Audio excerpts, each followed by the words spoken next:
Bag صاحب اس ساری چیز کے دوران ظاہری بات ہے ایک بڑا سانحہ تھا جو 9 مئی کا ہوا، لیکن اب کیا ہم اس 9 مئی کی رنجشوں سے، ان زخموں سے آگے چل کے اب ایک 10 مئی کو یاد رکھنے کے لیے ایک بڑا سنہرا دن ہمیں مل چکا ہے جس دن ایکچولی دشمن جو ہے وہ گھٹنے ٹیکنے پہ مجبور ہو گیا؟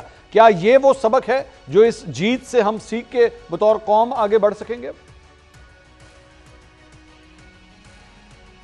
دیکھیے اس دن بھی جو 9 مئی کو ہوا اور پھر 10 مئی کو جو دشمن کو جواب ملا وہی ریپیٹ ہوا ہے اس دفعہ بھی، اور جو سبق مودی صاحب نے کیا ان لوگوں کے لیے بھی وہی سبق ہے۔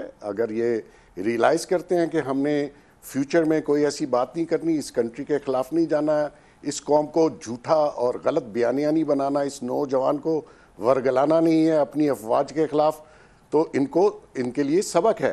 اور نیچرلی میں آپ کو بتاؤں کہ یہ جو جس قسم کی پریویس ہسٹری میں انہوں نے جو کچھ کیا، ان کے لیڈر نے یا ان کی جماعت نے، وہ تو ہماری ہسٹری میں تھا نہیں۔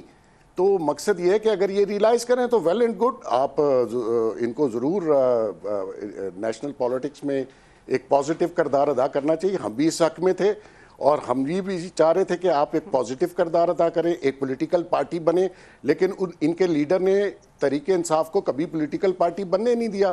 اور ایسے ابھی بھی جو لوگ تحریک انصاف میں جن کو ٹکٹ ملی، ان کا تحریک انصاف سے کوئی واسطہ نہیں تھا، لیکن کچھ ٹکٹیں بانٹ دی گئیں پیسوں کے عوض، اور جو پہلے بھی بانٹی وہ بھی پیسے لے کے بانٹی گئی، اور جو نظریہ تھا پی ٹی آئی کا وہ دفن کر دیا گیا۔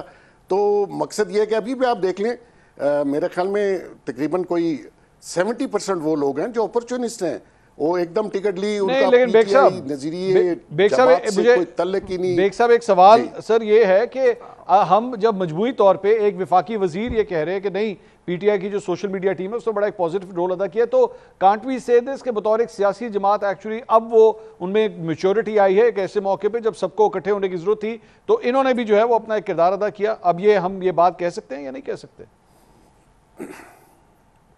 دیکھیں بات سٹارٹ منصور صاحب یہاں سے ہوئی تھی کہ گوہر نے اور ان کے جو لیڈرشپ تھی قومی اسمبلی میں، انہوں نے پازیٹیولی بہت اچھا پازیٹیو رسپانس دیا، ایک کولیکٹیو جو ریزولوشن پاس ہونا تھا وہ بھی کیا۔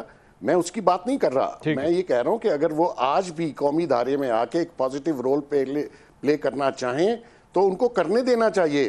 اس میں کوئی حق نہیں ہے اور کوئی شک نہیں ہے کہ ایک پولیٹیکل پارٹی اگر وہ پازیٹیو رول پلے کرنا چاہے آج سے، تو اس میں تو کوئی اعتراض ہی نہیں ہے۔ ہم تو کہتے ہیں آپ پازیٹیو رول پلے کریں، پالیٹکس کریں، نفرت مت پھیلائیں، لوگوں کو ورگلائیں مت، جھوٹا بیانیہ مت بنائیں اپنی افواج کے خلاف، اپنے لوگوں کے خلاف۔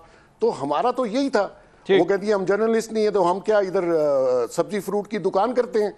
تو یہی آپ کو ہسٹری بتا رہے ہیں نا۔ بتائیں جی مہربانو صاحبہ۔